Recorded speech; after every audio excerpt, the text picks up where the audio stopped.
ito na ngayon yung bagong update natin sa ating bell pepper po. Ayan, yung pinarami ang sanga at paparamihin ang bunga.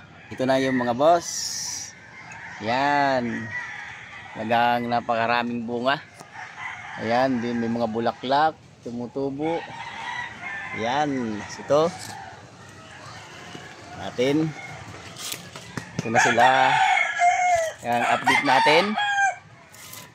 Yan, sa mga gustong magtanim, yan yung mga in-upload natin ng mga video nakaraan, ito na yon. Yan yung mga bunga niya. Yun. Kaya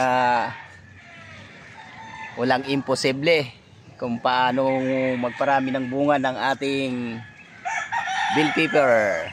Yan mga boss. Yan.